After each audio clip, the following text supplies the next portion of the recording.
Joan Crawford's bitter row with Bette Davis lasted for decades, with both of the iconic actresses taking public swipes at each other. It all began when Davis felt upstaged by Crawford, who had announced her divorce on an important day for her rival. Davis had landed a starring role in the comedy Ex-Lady, and it would be the first time her name was featured above the title. This was supposed to be the biggest headline of the day, until Crawford announced she was divorcing her first husband, Douglas Fairbanks Jr., and Davis's news got bumped from the front page.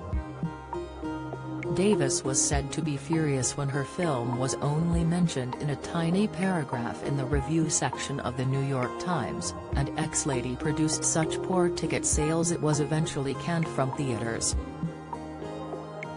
52 years later, Davis admitted, "I have never forgiven her for that, and never will." The two women were not only competitive in their careers, they were also love rivals. Davis fell in love with her Dangerous co-star Frank Tone when they worked together in 1935, but he announced during filming that he was engaged to Crawford. "She took him from me," Davis insisted. "She did it coldly, deliberately and with complete ruthlessness." For her part, Crawford claimed Tone thought Davis was a good actress but he never thought of her as a woman. At the 1936 Oscars, Crawford refused to congratulate Davis on winning her Best Actress award, even when Tone admonished her for being rude.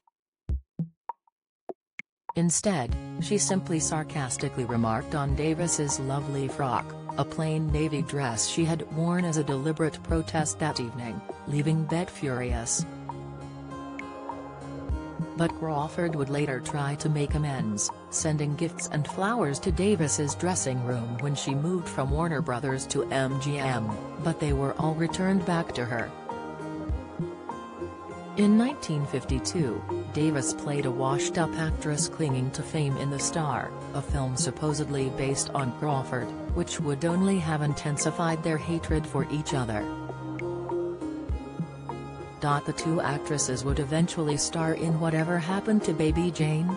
Together, but Davis said she would only take on her role of Jane if she was assured by director Robert Ulrich that he was not sleeping with Crawford. "It wasn't that I cared about his private life, or hers either," she explained. "I didn't want him favoring her with more close-ups." But this film brought their rift to a head, as during a fight scene, Crawford reportedly requested a body double, because she thought Davis would try to hurt her for real.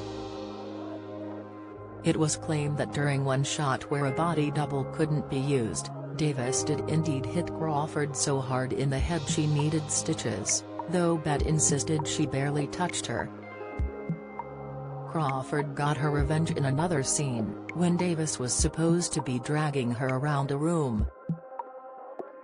She deliberately made herself heavier, reportedly adding weights to her costume, knowing that Davis had back problems.